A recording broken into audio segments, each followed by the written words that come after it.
Hi friends, அனைவருக்கும் வணக்கம். இப்போ பாருங்கள், ஒரு சிம்பிளான டிசைன் பார்க்க போகிறோம். இதுக்கு தேவையான மெட்டீரியல்ஸ் பார்த்திங்கன்னா, லேஸ் எடுத்துக்கலாம். கேன்வாஸ் பயன்படுத்தி நம்ம தைக்க போகிறோம். கேன்வாஸ் எடுத்துக்கலாம்.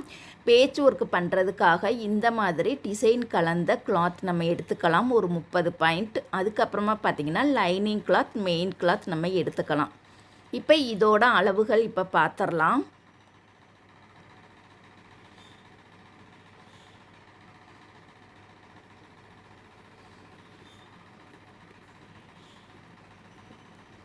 கீழே பாருங்கள், தச்சு படிமான தையல் போட 1 இன்ச்சு, ப்ளவுஸோட ஹைட்டு 15 இன்ச்சு, கழுத்து அகலம் 2.5 இன்ச்சு, ஷோல்டர் 3.25, ஆம்கோல் 6 இன்ச்சு, மார்பு சுற்றளவில் ஒரு பகுதி 10 இன்ச்சு, தையலுக்காக ஒரு 1.5 இன்ச்சு, பின்கழுத்து உயரம் 9.5 இன்ச்சு.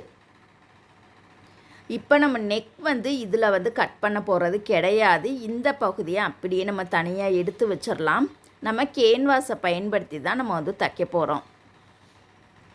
இப்போ இது போல் கேன்வாஸ் இந்த மாதிரி நம்ம எடுத்து வச்சுக்கலாம். 2ஆக மடித்து வச்சுருக்கேன் பாருங்கள். கழுத்து அகலம் 2.5 இன்ச்சு, உயரம் 9.5 இன்ச்சுக்கு இது போல் நம்ம பாக்ஸ் போட்டு கோடு போட்டுக்கலாம். ஆரம்பத்தில் கழுத்தில் உள்ளடங்கி நம்ம லைன் போட்டுட்டு கீழே மட்டும் பார்த்திங்கன்னா கொஞ்சம் அகலமாக போட்டுக்கலாம். இந்த அகலம் பார்த்திங்கன்னா 1/2 இன்ச்சு, 3/4 இன்ச்சு, 1 இன்ச்சு, 1.25 இன்ச்சு, அந்த அகலத்தில் நம்மளுக்கு தேவையான அகலத்தில் இது போல் லைன் போட்டுக்கலாம். கீழே பாருங்கள், கரெக்டாக பாருங்கள், ஒரு 2.5 இன்ச்சு ஹைட்டில் நம்ம மார்க் பண்ணிவிட்டு இந்த இடத்துல பாருங்கள் குட்டியாக நம்ம திலகம் ஷேப்பில் ஒரு ரவுண்டு நம்ம போட்டுக்கலாம். கீழே கொஞ்சம் 1/4 இன்ச்சு கூடுதலாகவே நம்ம போட்டுக்கலாம் பாருங்கள். இப்போ பார்த்தீங்கன்னா 2.25 வருது இதோட ஹைட்டு. அப்படியே இலை ஷேப்பில் இந்த மாதிரி நம்ம ஒரு ரவுண்டு போட்டுக்கலாம். இதோட அகலம் பார்த்தீங்கன்னா 1.25. இப்போ அவுட்லைன் நம்மளுக்கு கரெக்டான அளவு நம்மளுக்கு கிடைக்கணும். அவுட்லைனை யூஸ் பண்ணி தான் நம்ம சூப்பரான ஒரு பேட்ச் ஒர்க் பண்ண போகிறோம். இதோட அளவு பார்த்திங்கன்னா நம்ம 1.5 இன்ச்சு எடுத்துக்கலாம், 1.25 எடுத்துக்கலாம், 1 இன்ச்சு எடுத்துக்கலாம். இப்போ பார்த்திங்கன்னா நம்ம இந்த நெக்குக்கு 1.25 இன்ச்சு தான் நம்ம யூஸ் பண்ண போகிறோம். ஆரம்பத்தில் இருந்து லாஸ்ட்டு வரைக்கும் கரெக்டாக 1.25 இது போல் கரெக்டாக மார்க் பண்ணிக்கலாம்.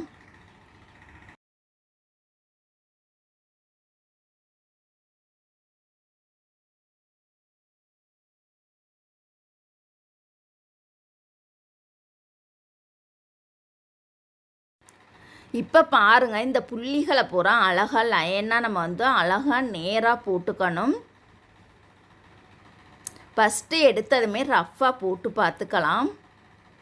அழகாக நீட்டாக ஒரே அளவாக நம்மளுக்கு கிடைக்கணும் பாருங்கள். ஏற்றி அகலமாகவும் ஒடுக்கியும் போட்டுறாமல் கரெக்டாக அழகாக நீட்டாக வர்ற மாதிரி இந்த மாதிரி ஷேப்பில் நம்ம லைன் போட்டுக்கலாம்.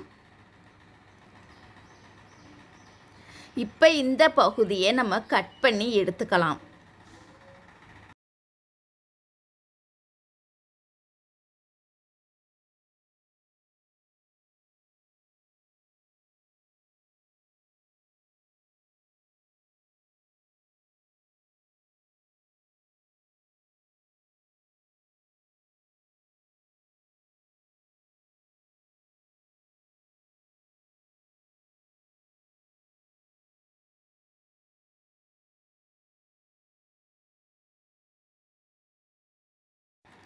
இப்போ பாருங்கள், நம்ம அழகாக நீட்டாக கட் பண்ணி முடிச்சிட்டோம். இதை பயன்படுத்தி எப்படி ஈஸியாக தைக்கிறதுன்னு பார்க்கலாம். இதுக்கு பாருங்கள், ப்ளவுஸோட கெட்ட பக்கத்தில் நம்ம லைனிங் கிளாத்தை வச்சுக்கலாம். இதோட அவுட்லைன் ஃபுல்லாகவே நம்ம தச்சு ரெடி பண்ணிக்கலாம்.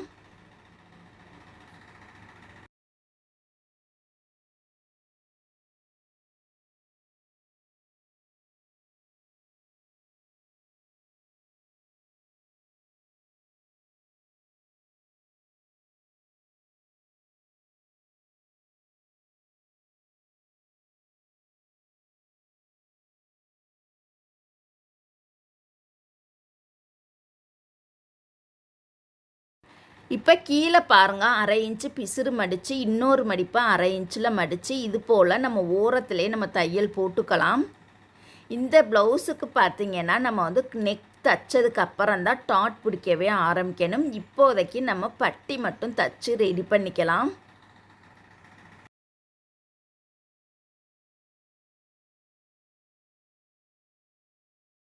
இப்போ இந்த ப்ளவுஸை 2ஆக மடிச்சுட்டு அடையாளப்படுத்துறதுக்காக சென்டரில் லைட்டாக கட் பண்ணிக்கலாம். இப்போ இதை தனியாக எடுத்து வச்சிடலாம். இப்போ பாருங்கள், நம்ம பேச்சு ஒர்க்கு பண்ணக்கூடிய கிளாத்தில் நம்ம வெட்டிய கேன்வாஸ் பகுதியை கரெக்டாக சென்டர் பண்ணி வச்சுக்கலாம். இதோட கழுத்து அகலம் மாறாமல் இருக்க இது போல் நம்ம மார்க் பண்ணிக்கலாம். 2 நம்மளுக்கு 5 இன்ச் வரும். இப்போ உள்ளேயும் பார்த்தீங்கன்னா அந்த கேன்வாஸ் ஒட்டியே நம்ம வந்து லைன் போட்டுக்கலாம். நழுவாமல் இருக்கிறதுக்காக, அடையாளப்படுத்துறதுக்காக இந்த மாதிரி ஒரு லைன் வந்து நம்ம போட்டுக்கலாம். இப்போ பாருங்கள், அந்த உள் ரவுண்டில் ஒரு நூல் கேப்பில் நம்ம கேன்வாஸ் மேலே ஒரு தையல் போட்டுக்கலாம். கரெக்டாக அந்த கோட்டை ஒட்டியே அந்த கேன்வாஸ் பகுதியை வச்சு இது போல் நம்ம தச்சுக்கலாம். கார்னர் பகுதியில் ஊசியை உள்ளே இறக்கி துணியை திருப்பணும். இது போல் பாருங்கள், நம்ம பொறுமையாகவே அழகாக நீட்டாக நம்ம தச்சு ரெடி பண்ணிக்கலாம். நழுவுற மாதிரி இருந்துச்சு அப்படின்னா அந்த கேன்வாஸ் ஃபுல்லுமே நம்ம வந்து பின் குத்திக்கலாம். பின் குத்திட்டு நம்ம தைச்சோம் அப்படின்னா ரொம்ப ஈஸியாக இருக்கும். கண்டிப்பாக நீங்கள் பிகினராக இருந்தீங்க அப்படின்னா ஆரம்பத்துலேருந்து முடிகிற வரைக்கும் அந்த கேன்வாஸ் மேலே பின் குத்திட்டு தைச்சிங்க அப்படின்னா நம்மளுக்கு நழுவாமல் ரொம்ப ஈஸியாக இருக்கும்.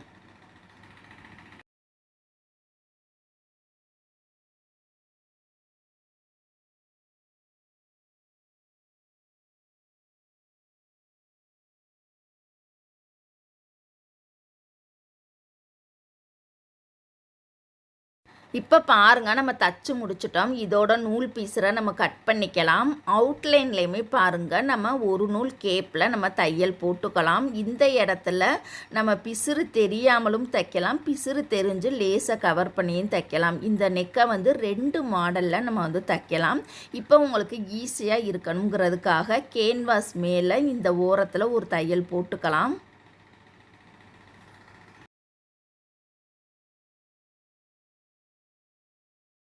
இப்போ கேன்வாஸ் ஒட்டியே பாருங்கள், மீதி இருக்கக்கூடிய பகுதியை இது போல் நம்ம கட் பண்ணி எடுத்துக்கலாம்.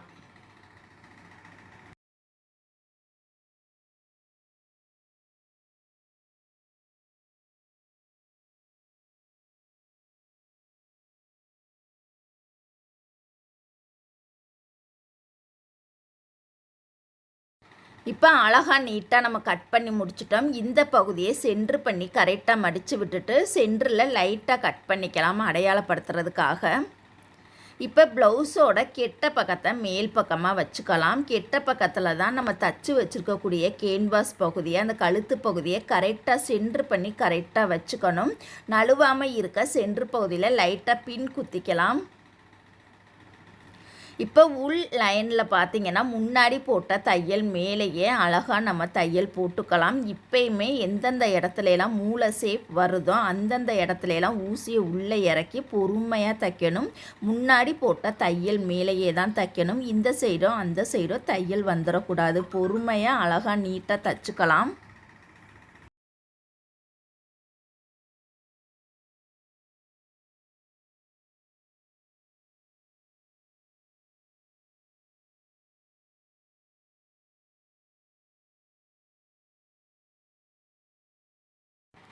இப்போ கெட்டி தையல் போட்டுட்டு நூல் பீஸரை கையோடே கட் பண்ணிக்கலாம். இப்போ பார்த்தீங்கன்னா உள்ளுக்க ஒரு 1/4 இன்ச் பிசுறு விட்டுட்டு மீதி இருக்கக்கூடிய பகுதியை இது போல் நம்ம கட் பண்ணி எடுத்துக்கலாம். நேராக வெட்ட வரலை அப்படின்னா ஒரு 1/4 இன்ச் அகலத்தில் லைன் போட்டுட்டு அந்த லைன் மேலே கட் பண்ணிங்க அப்படின்னா ஈஸியாக இருக்கும். இப்போ சென்டரில் பாருங்கள், லைட்டாக வந்து நம்ம கட் பண்ணிக்கலாம்.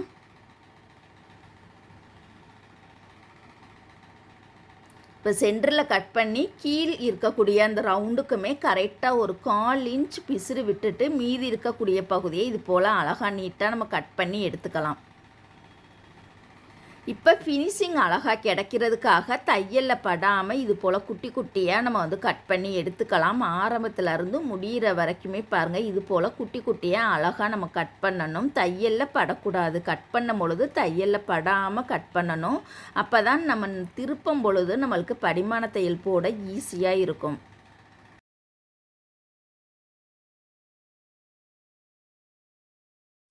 இப்போ இந்த பகுதியை பாருங்கள், நம்ம வந்து நல்ல பக்கமாக திருப்பிக்கலாம்.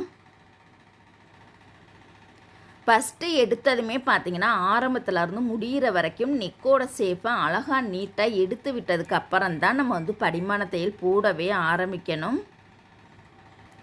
இப்போ இந்த மூளை ஷேப் அழகாக கிடைக்கிறதுக்காக இது போல் ஸ்க்ரூ ட்ரைவரை வச்சு உள்பக்கமாக குத்தி விட்டோம் அப்படின்னா அந்த இடம் நம்மளுக்கு அழகாக நீட்டாக ஷார்ப்பாக கிடச்சிரும்.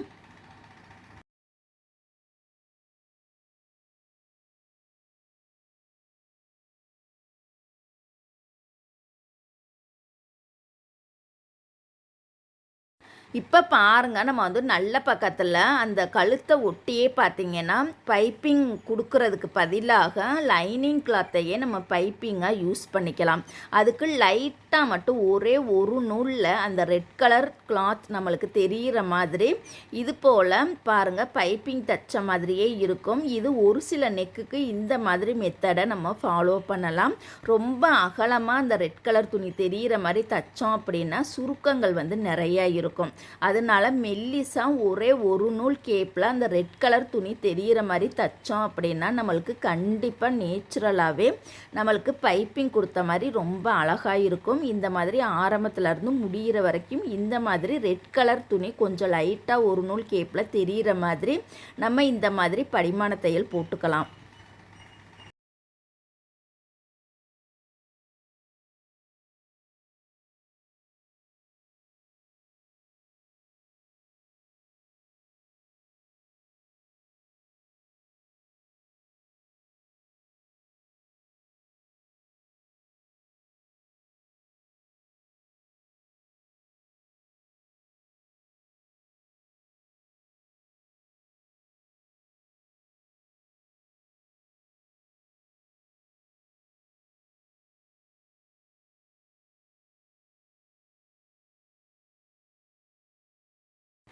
இப்போ நம்ம அழகாக நீட்டாக தையல் போட்டு முடிச்சிட்டோம்.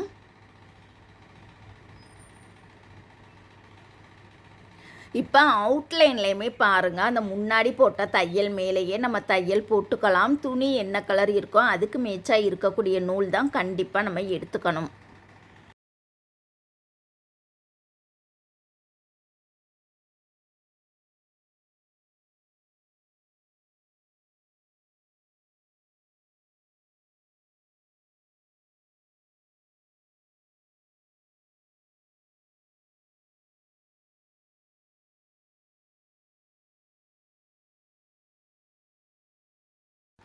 இப்போ நம்ம தையல் போட்டு முடிச்சிட்டோம். இந்த இடத்துல நம்ம லேஸை பயன்படுத்தி நம்ம தைக்க போகிறோம். கோல்டு கலர் பார்த்திங்கன்னா நெக்கோட உள்பக்கம் வர்ற மாதிரியும் அந்த சாண்டில் கலர் வெளியில் வர்ற மாதிரியும் இந்த மாதிரி பிசுரை கவர் பண்ணி அழகாக நீட்டாக நம்ம தைச்சிக்கலாம். நூல் கண்டிப்பாக லேஸுக்கு மேட்சாக இருக்கக்கூடிய நூல் கண்டிப்பாக எடுத்துக்கணும். இந்த இடத்துல கார்னர் பகுதியில் கண்டிப்பாக ஒரு ஃப்ளீட் வச்சுக்கலாம். ஃப்ளீட் வைக்கும் பொழுது அழகாக நீட்டாக மடிக்கணும். அந்த லேஸோட அகலத்துலேயே அழகாக நீட்டாக மடிச்சுக்கணும். பாருங்கள், இந்த மாதிரி எந்தெந்த இடத்துலலாம் மூளை ஷேப் வருதோ அந்தந்த இடத்துலலாம் கண்டிப்பாக ஒரு ஃப்ளீட் வச்சு அழகாக பொறுமையாக நீட்டாகவே தச்சு வரணும். பிசுறு தெரியக்கூடாது, அடியில் இருக்கக்கூடிய தையல் பகுதியும் தெரியக்கூடாது. அந்த அளவுக்கு நம்ம கவர் பண்ணி லேஸை கவர் பண்ணியே அழகாக நீட்டாக கொஞ்சம் கொஞ்சமாக பொறுமையாகவே நம்ம தச்சுக்கலாம்.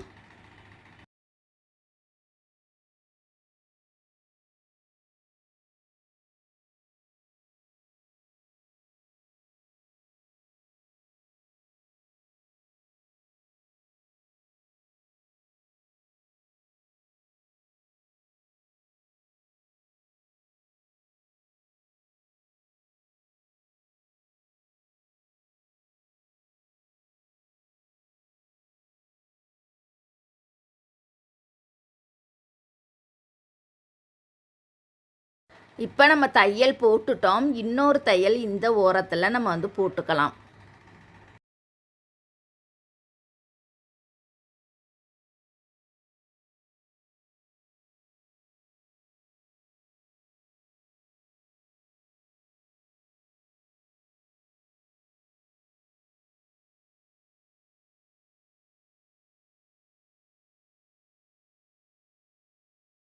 இப்போ பாருங்கள், நம்ம டபுள் தையல் போட்டு முடிச்சிட்டோம். கீழ் ரவுண்டுக்கு சின்னதாக நம்ம வந்து ஒரு பேட்ச் ஒர்க் பண்ண போகிறோம். இதுக்கு பாருங்கள், இது போல் கொஞ்சமாக நீளமாக இருக்கக்கூடிய கிளாத்தை இந்த மாதிரி நம்ம கட் பண்ணி எடுத்துக்கலாம். இந்த இடத்துல நம்ம ரோப்பை வச்சு தைக்க போகிறோம் திருப்புறதுக்காக.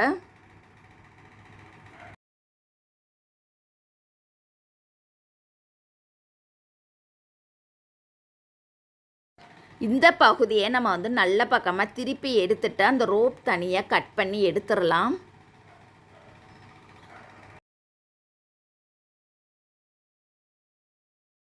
இதோட சென்டர் பகுதியில் லைட்டாக மார்க் பண்ணிக்கலாம்.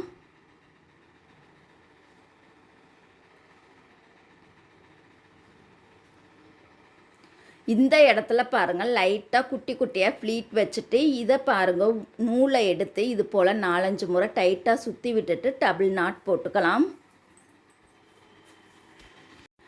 இதோட நூல் பீஸரை நம்ம கட் பண்ணி எடுத்துக்கலாம். இப்போ இந்த பகுதியை பாருங்கள் நெக்கோட கீழ் ரவுண்டில் கரெக்டாக சென்டர் பண்ணி வச்சுக்கலாம். கரெக்டாக சென்டர் பண்ணி வச்சுட்டா அப்படியே அந்த முன்னாடி போட்ட தையல் மேலேயே அழகாக நீட்டாக நம்ம தையல் போட்டுக்கலாம். அந்த கோல்டு கலருக்கு மேட்சாக இருக்கக்கூடிய நூலை எடுத்து இது போல் நம்ம அட்டாச் பண்ணி தச்சுக்கலாம்.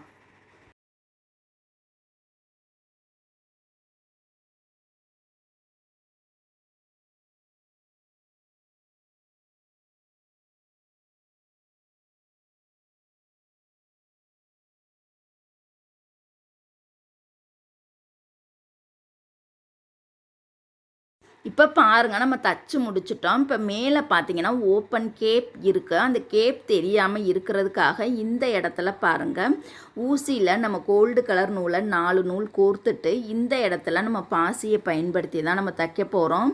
இந்த பாசிக்கு ஹோல் பார்த்திங்கன்னா பெரிய சைஸாக இருக்கும். இது ஒரு பாக்கெட்டோட விலை பார்த்திங்கன்னா 10 ரூபா தான். இதில் பார்த்திங்கன்னா இந்த கேப்பில் எத்தனை பாசி அடங்குதோ அத்தனை பாசியை நம்ம ஊசியில் நம்ம கோர்த்துக்கலாம். இப்போ பாருங்கள் நான் ஒரு 4 பாசி வந்து கோர்க்கிறேன். இந்த பாசி ரொம்ப அழகாக இருக்கும். இந்த பாசியை பயன்படுத்தி நம்ம நிறையா நெக் டிசைன் வந்து தைக்கலாம்.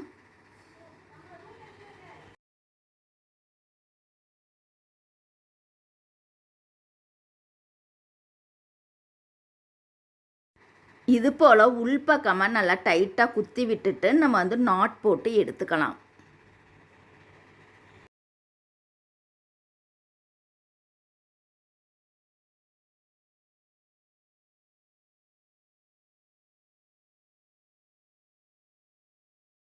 இப்போ நம்ம தச்சு முடிச்சிட்டோம். அழகாக நீட்டாக நம்ம அயன் பண்ணி எடுத்துக்கலாம். கண்டிப்பாக இந்த டிசைனை ட்ரை பண்ணி பாருங்கள். இதோட ப்ரைஸ் எவ்வளவுன்னு பார்க்கலாம். இதுக்கு பார்த்தீங்கன்னா லேஸ் 1 மீட்டர் 15 ரூபா, பாசி பார்த்தீங்கன்னா 5 ரூபா, ஸ்டோன் பார்த்தீங்கன்னா சென்டரில் இருக்கக்கூடிய ஸ்டோன் 10 ரூபா, கேன்வாஸ் நம்ம 20 ரூபா போட்டுக்கலாம். இந்த ஜாஸ்மின் கிளாத் 30 பாயிண்ட்டுக்கு 40 ரூபா, மொத்தம் பார்த்தீங்கன்னா 90 ரூபா வருது. இந்த டிசைனோட தையக்கூலி 250 ரூபா வருது. Okay, thank you.